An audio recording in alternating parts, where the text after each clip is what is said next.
want to encourage you in your deliberations. Well done. Senator van Turnhout. Firstly, may I extend my congratulations to the Leader of the House, the Deputy Leader of the House, the Opposition Leader, and anybody else. Please, whoever needs to be congratulated, please take it that I have congratulated you. I just wish to first begin by confirming that the independent nominees by the Taoiseach will form a group.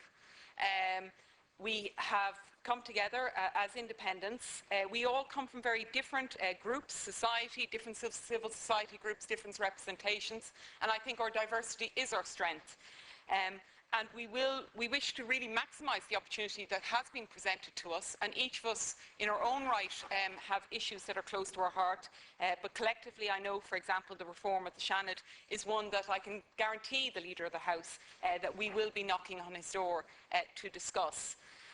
I would also like to thank my colleagues in this group for putting their trust in me for the time being to lead this group, and I will do my best. But I think we have an excellent calibre of people here in the group, and we will use our time wisely.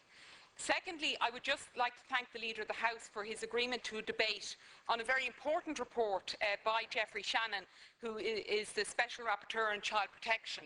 And I think all too often reports come and go, and we often then wait for programmes like Prime Time Investigates to expose the horrors.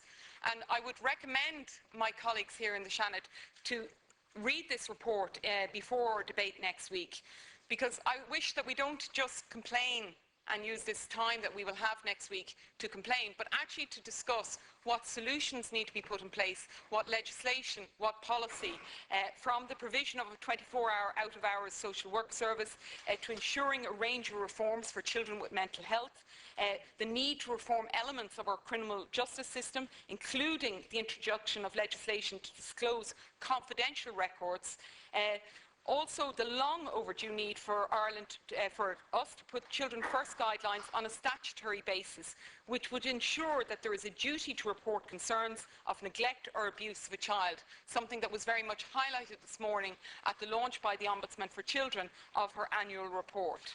I would also, while I have the floor, like to welcome the opportunity that will be presented to us tomorrow to discuss the FGM bill. This is an issue that is very close to my heart. I've seen the horrific ramifications that it can have on women, and I hope that we will be able to strengthen the bill and help it move through the Houses as quickly as possible. Thank you very much. Senator Conlan. First of all, like